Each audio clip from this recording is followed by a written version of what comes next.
acompañarnos por este medio. Que Dios te bendiga en este día y te quiero dar gracias por compartir estos mensajes y prédicas. Cada domingo subimos una nueva predicación en YouTube y todos los días tratamos de estar activos en Facebook. Por favor, dale un like y suscríbete a este canal para que no te pierdas de ningún video. Prepárate y ponte cómodo. Que Dios te bendiga y hasta pronto. Bienvenidos una vez más. Les damos la bienvenida de parte de la Iglesia Nueva Vida. Nos da un placer poder estar unidos otra vez en espíritu y en verdad. Esperemos un milagro de Dios. Esperemos que nuestras peticiones, nuestros deseos de nuestro corazón sean cumplidos. Recuerde que Dios nos complace cuando caminamos con Él, ¿verdad? Y queremos darte las gracias por acompañarnos. A los que nos acompañan cada semana, estamos muy agradecidos con ustedes. Los que nos acompañan de vez en cuando, también les agradecemos que se tomen su tiempo para escucharnos y esperamos que estas predicaciones sean de bendición para su vida, que de una forma o de otra puedan alentarlo, puedan ayudarlo, ya que ese es nuestro propósito. Nuestro propósito no es ningún otro más que ser de bendición para su vida y que la palabra que vemos de una forma u otra traiga algo bueno para su vida. Le damos gracias también a aquellos que se toman su tiempo para escribir un comentario. Se lo agradecemos también. Saber que hay respuesta, saber que el mensaje fue de bendición para su vida también nos hace sentir bien y nos alienta a seguir adelante con la palabra de Dios, trayendo una palabra que es de bendición para sus vidas. En esta hora quisiera invitarte que fuéramos delante de la presencia de Dios en oración y vamos a invitarlo a que sea con nosotros. Recuerde que si Él no está en medio de nosotros, todo lo demás es en vano. Padre, te damos gracias en el nombre de Jesucristo, tu Hijo amado. Te damos gracias por estos momentos que nos permites compartir tu palabra. Te pido por cada uno de los que están escuchando este mensaje, Señor, que tú obres en sus vidas, obres en sus corazones. Si alguna petición hay en sus vidas, te ruego en el nombre de Jesús que tú se las concedas para testimonio tuyo, para gloria de tu bendito nombre. Abre nuestros corazones, nuestro entendimiento, que recibamos tu palabra con gozo y alegría. Te damos gracias y nos ponemos en tus manos, en el nombre de Cristo Jesús. Amén. En esta hora quisiera compartir una escritura contigo que posiblemente la has leído muchas veces, pero vamos a tratar de hablar de ella de una forma que pueda alentarte, que pueda ser de bendición para tu vida y que pueda motivarte a alcanzar a alguien para Cristo, que te motive a hablarle a alguien del amor de Cristo. Y esa escritura se encuentra en el Evangelio de San Marcos, capítulo 2, y dice de la siguiente manera, solamente te voy a estar leyendo quizá unos versículos y después vamos a estar hablando de ellos. Entró Jesús otra vez en Capernaum después de algunos días y se oyó que estaba en casa. Inmediatamente se juntaron muchos, de manera que ya no cabían ni aun a la puerta, y les predicaba la palabra. Entonces vinieron a él unos trayendo un paralítico que era cargado por 4. Cuando no podían acercarse a él a causa de la multitud, descubrieron el techo en donde estaba, y haciendo una abertura bajaron el lecho en que yacía el paralítico. Es una escritura muy, muy preciosa y casi me puedo imaginar a estas personas abriendo un hoyo en el techo para descender a este paralítico. Y se me hace curioso, se me hace una forma de pensarlo, ¿verdad? ¿Qué pasaría en nuestros tiempos si la iglesia está llena a no caber más? Y de repente se oyen ruidos en el techo y alguien abrió un inmenso agujero para poder entrar. Y me pregunto, ¿y quién sería el responsable de pagar la reparación del techo? ¿Qué opinas? ¿Quién sería el responsable de pagar ese techo, esos daños? ¿El dueño de la casa o los que hicieron el agujero? Quizá haya varias respuestas. según nuestro punto de vista. Pero en esta hora tenemos una escritura muy, muy importante, porque vemos un techo roto, pero también vemos un alma salva. Y el evangelismo siempre tiene su precio y hay que pagar ese precio. Ese precio viene de diferentes maneras, pero cada iglesia o cada persona que quiere llevar a cabo el evangelismo, ya sea personal o ya sea en grupo, hay un precio que pagar y alguien tiene que pagar ese precio. Aquí vemos en esta historia algo que me llama mucho la atención, que dice la escritura que entró Jesús otra vez en Capernaum después de unos días. Capernaum era una ciudad donde Jesús había hecho el centro de su residencia. Pero si has leído el capítulo 1, nos damos cuenta de las cosas que hizo Jesús en Capernaum. Algunos piensan que esta casa era la casa de Pedro. No tenemos seguro nada de esto, posiblemente sí, posiblemente no. Ya que en el capítulo 1 vemos que Jesús vino a Capernaum y entró a la casa de Pedro, donde su suegra se encontraba con una gran fiebre.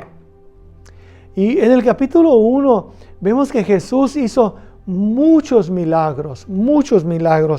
Y dice el capítulo 1 en el versículo 21, que entraron en Capernaum y los días de reposo, entrando en la sinagoga, enseñaba y todos se admiraban de sus doctrinas. Después, cuando llegó la noche, le trajeron muchos enfermos, muchos endemoniados, muchas personas necesitadas. Y dice la escritura que los sanó a todos. Y se me hace interesante porque Jesús enseñaba en las sinagogas. Pero en este caso vemos que Él entra en una casa y cuando la gente se dio cuenta que estaba Jesús en Capernaum y al darse cuenta en qué casa estaba, empezó la multitud a juntarse.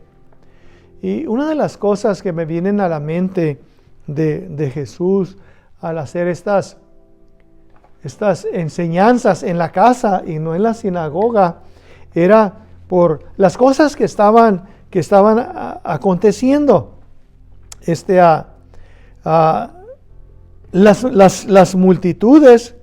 Las multitudes se estaban haciendo presentes, pero estas multitudes que se acercaban a Jesús no era para que hubiese un cambio en sus vidas, no era para buscar el perdón de sus pecados, no era para buscar a Jesús como Salvador.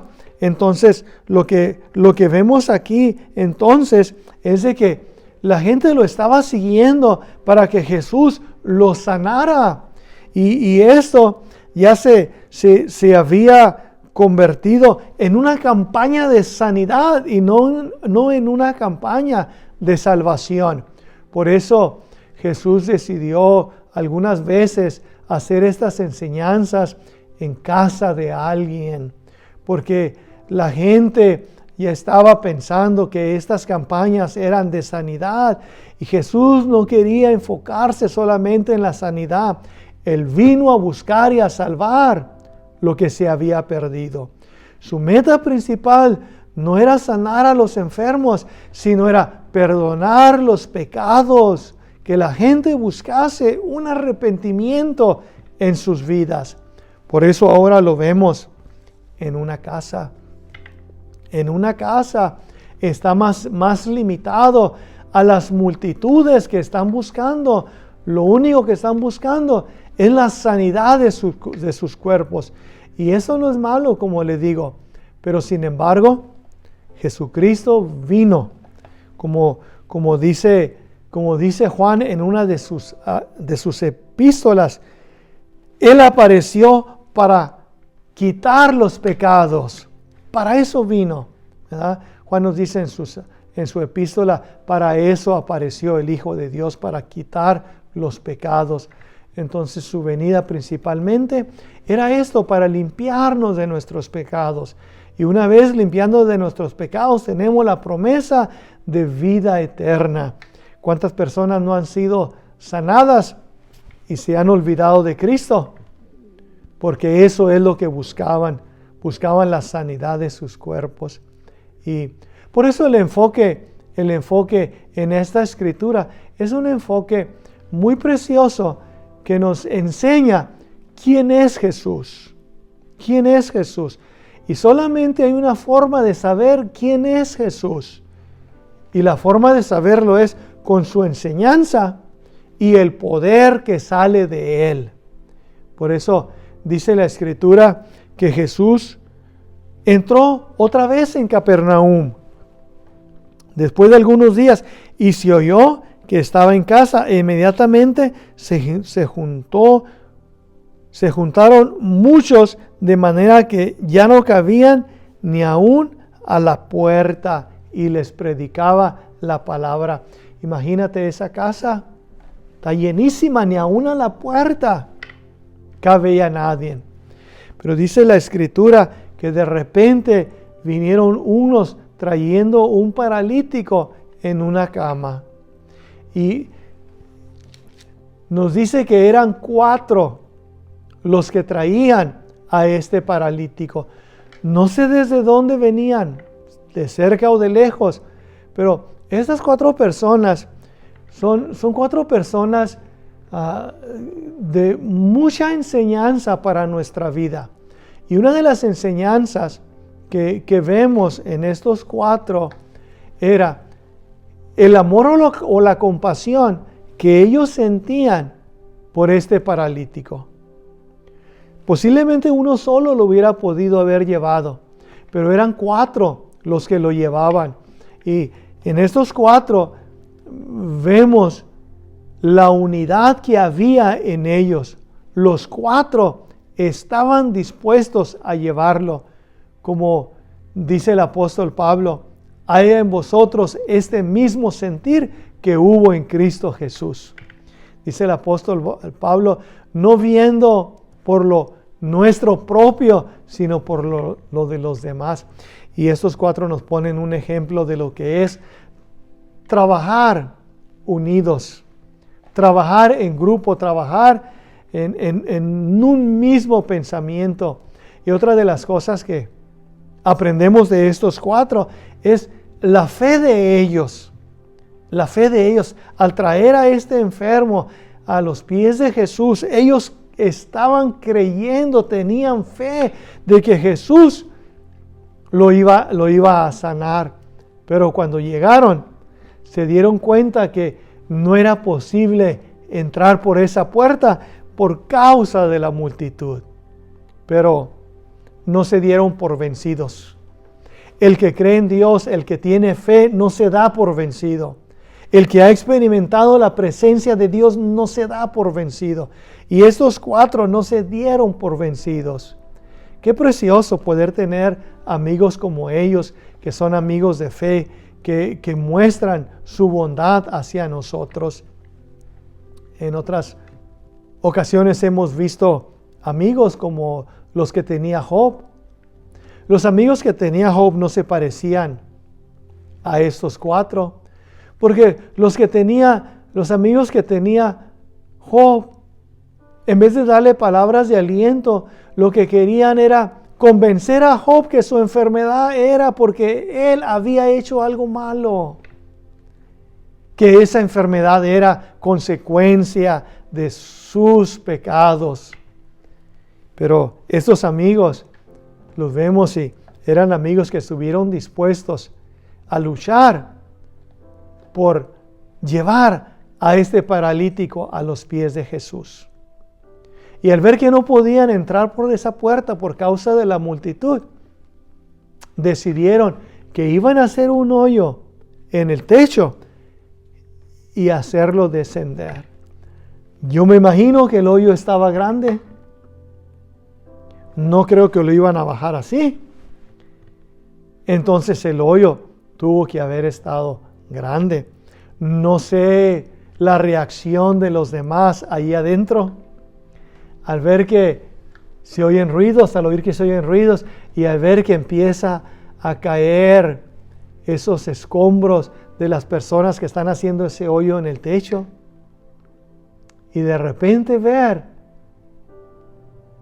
que un paralítico está siendo descendido por ese techo. ¿Qué cara pondría el dueño de esa casa? Esperando, pensando, ¿y quién va a pagar los daños de esa casa? Por eso te preguntaba, ¿y quién es responsable de pagar la reparación de ese techo? Y te decía que el evangelismo es algo similar. El evangelismo tiene un precio que se tiene que pagar. Pero ¿quién es el que paga el precio del evangelismo? El precio lo paga la persona que está dispuesta a evangelizar. Y a veces tenemos que pagar un precio y hay creyentes que no quieren pagar ese precio. Por eso no alcanzan una alma para Cristo, porque no están dispuestos a pagar el precio que viene con la evangelización. Porque a veces hay obstáculos y no queremos hacerle frente a esos obstáculos. A veces no queremos perdonar. Mi hermano, la multitud que impedía que esos hombres entraran es la misma multitud a la cual nosotros nos enfrentamos. Pero estos 4 se enfrentaron a una multitud de personas. Nosotros nos enfrentamos a una multitud de obstáculos. Y estos obstáculos a los cuales nosotros nos enfrentamos a veces son las falsas doctrinas que existen a nuestro alrededor. A veces estas multitudes es la falta de interés del creyente de evangelizar. Y a veces estas multitudes representan los malos testimonios de creyentes. Por eso es de que las personas paralíticas espiritualmente no alcanzan salvación, porque a veces no se quiere pagar el precio de la evangelización, porque se requiere de nosotros, de nuestro tiempo, de nuestro esfuerzo, de nuestro sacrificio, de nuestra entrega, y hay muchas formas de pagar este precio que hay muchos que no quieren pagarlo. Alguien tenía que pagar ese agujero, alguien tenía que pagarlo, pero ¿qué vale más? ¿El techo o el alma? Jesucristo dijo, ¿qué ganará el hombre si ganare todo el mundo y perdiere su alma? El alma no tiene precio. Cuando Jesús vio que estaba descendiendo esta persona, Jesús no se enfocó exactamente en la persona primeramente. Él se enfocó en las 4 cabezas que se asomaban de allá arriba a ver qué iba a pasar. Y dice la Escritura, al ver Jesús la fe de ellos. Cuando Jesús vio la fe de ellos, Él quedó admirado, quedó maravillado. Y cuando vio la fe de ellos, le dijo al paralítico, hijo, tus pecados te son perdonados. Todos quedaron por un momento en silencio con las palabras, porque todos estaban esperando ver la sanidad de este hombre, pero las palabras fueron, hijo, tus pecados te son perdonados. Y dice la Escritura que entre toda esa gente se encontraban algunos escribas. Y estos escribas comenzaron a pensar en sus corazones, a pensarlo sin hablarlo, más pensar y decir, este hombre habla blasfemias. ¿Quién puede perdonar pecados sino Dios? Pero Jesús conoce aún los pensamientos y las intenciones del corazón. Jesús detectó lo que estos escribas estaban pensando y les dijo, ¿por qué caviláis en vuestros corazones? ¿Por qué piensan así? ¿Por qué dicen esto en sus corazones? Y les dijo, ¿qué es más fácil decir? ¿Qué es más fácil? ¿Decir al paralítico, tus pecados te son perdonados? ¿O decir, levántate, toma tu lecho y anda? Jesús les dijo, ¿qué es más fácil decir? Y podemos pensar muchas cosas, ¿verdad? Pero a través de eso Jesús nos va a enseñar que Él es Dios y que tiene todo el poder en el cielo y en la tierra para perdonar pecados y para sanar enfermedades. Vamos a ver que Él es todopoderoso. Mi hermano, enfermedades muchas veces los médicos pueden sanarlas, pero ¿quién puede perdonar pecados? Nadie, solamente Dios. Y Jesús les iba a demostrar a lo que Él vino a este mundo. Él vino a perdonar pecados de aquel que se arrepiente. Y por eso le dijo al paralítico, o le dijo a los escribas en esta ocasión, pues para que sepáis que el Hijo del Hombre tiene potestad en la tierra para perdonar pecados, le dijo al paralítico, a ti te digo, levántate, toma tu lecho y vete a tu casa. Eso fue lo que le dijo al paralítico. Y se lo dijo para que todos vieran que Él tenía poder para perdonar pecados. Le dijo al paralítico, levántate, toma tu lecho y vete a tu casa. Esas palabras de autoridad entraron en la vida del paralítico y ese paralítico inmediatamente se puso de pie, tomó su lecho y en medio de ellos se fue. ¡Qué maravilloso! Esa es la palabra de autoridad, de poder de Cristo Jesús. Y Él les enseñó a todos los que estaban ahí el poder que Él tenía. El poder que Él tenía. Poder para sanar y poder para perdonar pecados. Cuando la gente vio esto, dice la Escritura, entonces Él se levantó enseguida y tomando su lecho, salió de delante de todos, de manera que todos se asombraron y glorificaban a Dios, diciendo, nunca hemos visto tal cosa. Qué precioso. Nunca hemos visto tal cosa. Bueno, en esto hay algo que nosotros tenemos que aprender. Y lo que tenemos que aprender es que tenemos que tener la misma compasión que tuvo Jesús con nosotros. Él tuvo compasión de nosotros, porque éramos como ovejas que no tenían pastor. Y Él vino y nos trajo el mensaje de salvación. Y ahora nosotros tenemos que tener compasión por las personas que están paralíticas espiritualmente por causa del pecado. Y nosotros tenemos que llevarlas a los pies de Cristo. Pero hay que pagar el precio. Hay que pagar el precio. Y un precio que muchos no quieren pagar es el pertenecer a una iglesia. Y piensan que pueden ser cristianos donde quiera que anden, sin necesidad de una iglesia. Pero Jesucristo dijo que Él edificaba su iglesia sobre una roca donde ni las puertas del infierno prevalecerían contra ella.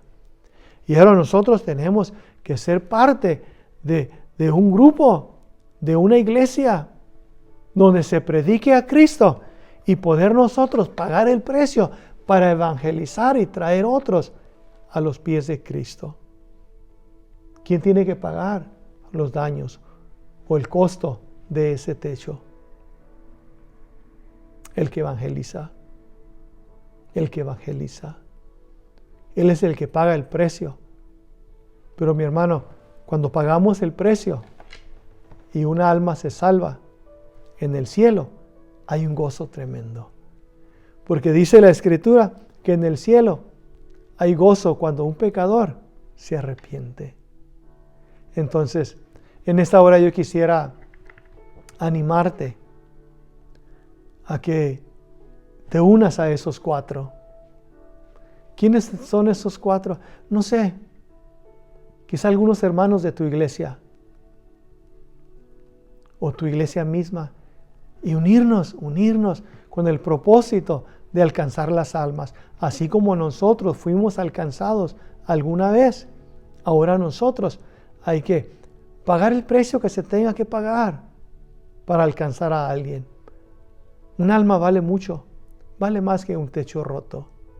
Así es de que pidámosle a Dios que en sentido figurado seamos parte de uno de estos 4. De uno de estos 4 que mostraron su fe para llevar a Cristo, al enfermo a Cristo. Y que nosotros seamos parte de un grupo así que llevamos a las personas a Cristo sin importar el precio que se tenga que pagar. Y hacerle frente a los obstáculos que pueda haber en el camino. Mi hermano, te animo a que seas valiente y esforzado. Y si hay un precio que pagar, hay que pagarlo. Vamos en oración delante del Señor y a pedirle que ponga eso en nosotros. Padre Celestial, te damos gracias en el nombre de Jesucristo, tu Hijo amado. Gracias te damos, Señor, por estos momentos que nos has permitido estar juntos, Señor. Te pido por cada uno de los que están escuchando este mensaje, Señor, que tu Espíritu Santo en este mismo instante los abrace, los llene de tu amor, de tu gracia y de tu misericordia. Gracias por ese amor que has derramado en nuestros corazones. Y pedimos, Padre Santo, que si hay algo que tú quieres que hagamos, lo pongas en nuestro corazón. Si hay una alma a la cual quieres que le hablemos, que la pongas, Señor, en nuestro camino, que te glorifiquemos a ti, hablando de tu palabra a los que no te conocen. Bendice, Señor, a las iglesias de mis hermanos que representan una iglesia. Bendícelos, bendice sus pastores, bendice sus congregaciones. Te damos gracias, Padre, y nos ponemos en tus manos, en el nombre de Cristo Jesús. Mi hermano, te deseo que Dios te bendiga, que Dios te prospere y prospere tu iglesia. De parte de la Iglesia Nueva Vida, te deseamos que Dios te bendiga y hasta la próxima.